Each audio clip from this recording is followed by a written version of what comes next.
Finance commission वित्त आयोग। आज की वीडियो में बात होगी वित्त आयोग के बारे में। ये उसकी ऑफिशियल साइट है, आप लोग इस पर विजिट कर सकते हैं तथा देख सकते हैं। कुछ स्पेशल जानकारी आप लोगों को यहाँ से प्राप्त हो सकती है। जैसे कि यहाँ पर लिखा हुआ है 16th फाइनेंस कमीशन।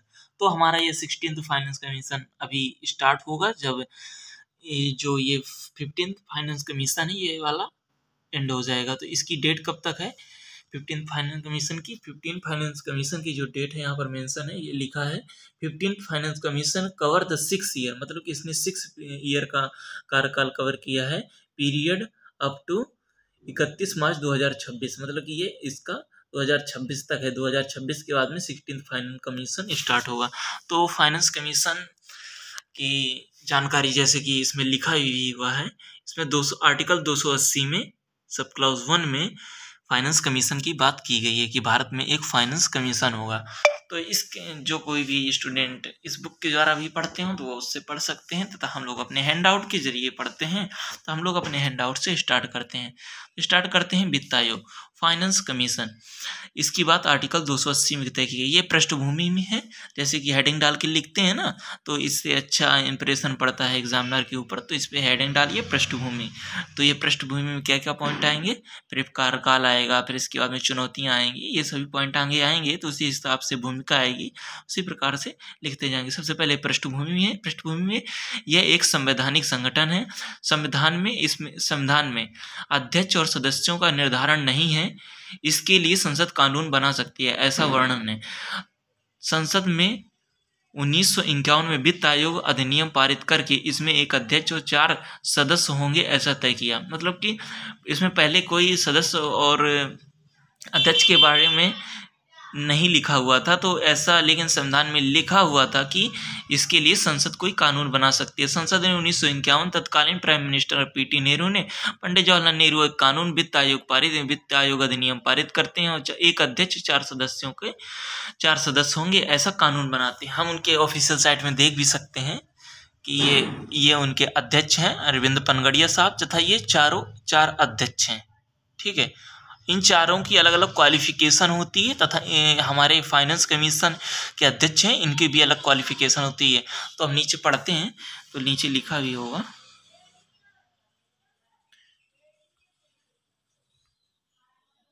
वित्त आयोग का अध्यक्ष ऐसा व्यक्ति होगा जो सार्वजनिक क्षेत्र का जाना माना लोकप्रिय तथा उसे सार्वजनिक सेवा का अनुभव, मतलब कि एक ऐसा व्यक्ति होगा जो सार्वजनिक क्षेत्र का ज्ञाता हो, मतलब कि एक आईएएस अधिकारी ही इसका अध्यक्ष होगा। स्वाभाविक ऐसा ही होता है। और जो 4 सदस्य होंगे वो किस पृष्ठभूमि से होंगे, ऐसा भी इसमें वर्णन किया गया है। एक सदस्य ऐसा होगा जो हाई कोर्ट का न्यायाधीश होगा या हाई कोर्ट के न्यायाधीश के समान योग्यता रखता हो, अर्थात 10 साल तक कहीं पर वकालत कर चुका होगा। या दूसरा व्यक्ति कैसा होगा, दूसरा व्यक्ति एक अर्थशास्त्री होगा। तीसरा होगा वित्त प्रशासक का विशेष ज्ञान या अनुभव रखता हो। कैसा, किसका, वित्त प्रशासक। और चौथा वित्त एवं लेखा। तो लास्ट के 2 तो इजी हैं, याद कर सकते हैं, वित्त प्रशासन और वित्त लेखा।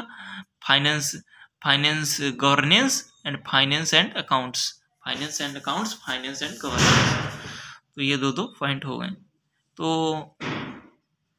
क्या आप लोग चालू क्वालिफिकेशन हो गई, जैसे कि हम लोग देख सकते हैं ये हमारे अध्यक्ष साहब हो गए। तो इनकी क्या क्वालिफिकेशन थी कि इनकी लोकप्रियता होनी चाहिए तथा ये एक सार्वजनिक अधिकारी होना चाहिए, अर्थात एक आईएएस अधिकारी होना चाहिए जिसकी सार्वजनिक लोकप्रियता हो। तो इन चारों की क्या क्या क्वालिफिकेशन थी। एक की थी कि एक अर्थशास्त्री हो, जैसे हमारे लास्ट वाले जो डॉक्टर सौम्यकांति घोष जी हैं, ये कि एक एसबीआई की चीफ इकोनॉमिक्स एडवाइजर भी रह चुके हैं, तो ये अर्थशास्त्री हो गए। उसी प्रकार एक कैसे हो, एक हो हमारे हाई कोर्ट के जज की समान योग्यता रखते हैं या हाई कोर्ट के जज हों। और 2 कैसे हों, एक हो वित्त प्रशासन का अनुभव रखते हों तथा दूसरे वित्त फाइनेंस का अनुभव रखते हों, वित्त लेखा का अनुभव रखते हैं। चलते हैं हम अपनी कॉपी पे, स्टार्ट करते हैं उनका कार्यकाल क्या। ये है थोड़ा एक पॉइंट लिखा हुआ है, वित्त आयोग के अध्यक्ष तथा सदस्यों की नियुक्ति राष्ट्रपति के द्वारा की जाती है। उदाहरण के लिए 16वें वित्त आयोग का गठन अरविंद पनगड़िया की अध्यक्षता में किया गया है। ये जो हमारा दिखाया गया है ये 16वां वित्त आयोग है जिसका गठन किया गया है अरविंद पनगड़िया के अध्यक्षता में। मतलब कि एक पहले आयोग का गठन कर दिया जाता है। तो इनका कार्यकाल कब से कब तक है, इनका कार्यकाल है।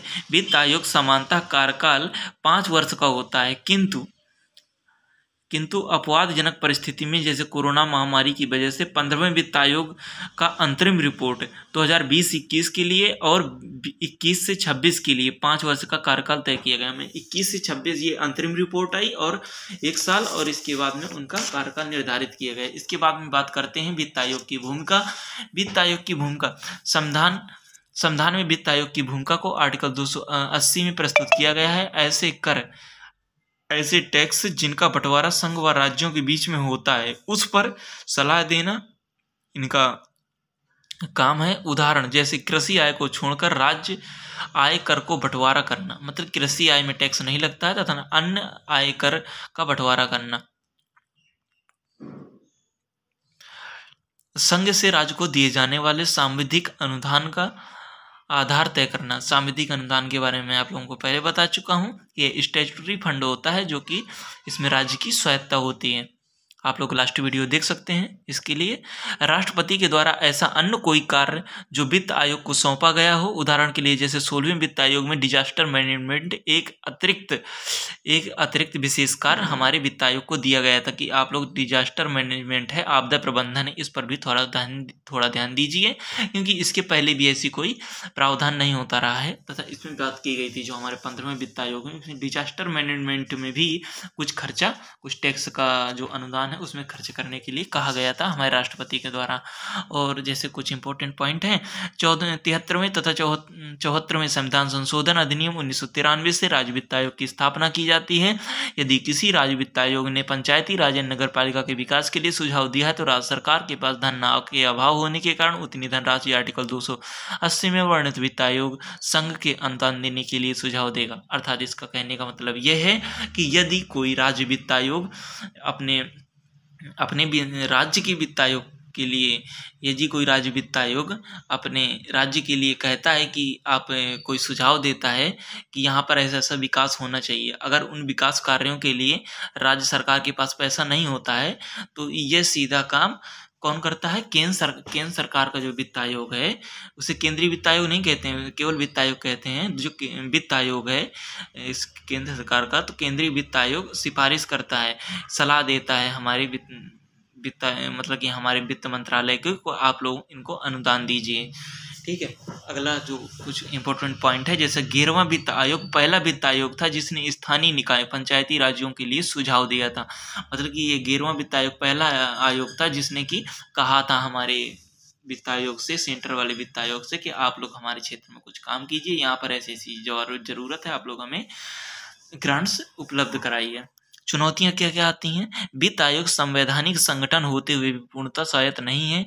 यह भारत सरकार के वित्त मंत्रालय के व्यय मामलों का विभाग से संबंधित, मतलब कि एक छोटी सी संस्था के रूप में वित्त आयोग काम करता है। भले ही एक बड़ी संस्था हमें प्रतीत होती है, लेकिन यह भारत सरकार की वित्त मंत्रालय में एक छोटी सी इकाई के रूप में कार्य करता है। इसका अपना सचिवालय नहीं है, पर्याप्त अधिकारी का अभाव है, तथा आंकड़े विश्लेषण हेतु अभिलेखागार नहीं है। अतः वित्त आयोग के दौरे करता है, अतः वित्त आयोग राज्यों के दौरे करता है। मतलब कि जैसे कुछ राज्यों ने तो बोल दिया कि हमारी इधर ये कमियां हैं, आप यहाँ पर करिए, राज्य वित्त आयोग ने तो बोल दिया, लेकिन उसका देखने के लिए इनके पास पर्याप्त कर्मचारी या कोई ऐसी विभाग या इंटरनेट, इनके पास कोई ऐसी सुविधा नहीं है कि ये सीधे वहाँ से देख सकें या अपने कर्मचारियों को भेज सकें। तो इसके लिए वित्त आयोग राज्यों का दौरा करना पड़ता है तथा आंकड़े प्राप्त करता है वहाँ से। राज्य सरकारें अपनी समस्याओं को बढ़ा चढ़ाकर आंकड़े पेश कर देते हैं, जिससे कि जो राज्य वित्त आयोग होता है केंद्र सरकार के पास भेजा जाता है। केंद्र सरकार इसकी जांच करती है, क्योंकि केंद्र सरकार के पास तो इसको जांच करने के लिए उनके काफ़ी एजेंसियां हैं, अपने डीएम के द्वारा ही जांच करवा लेती है।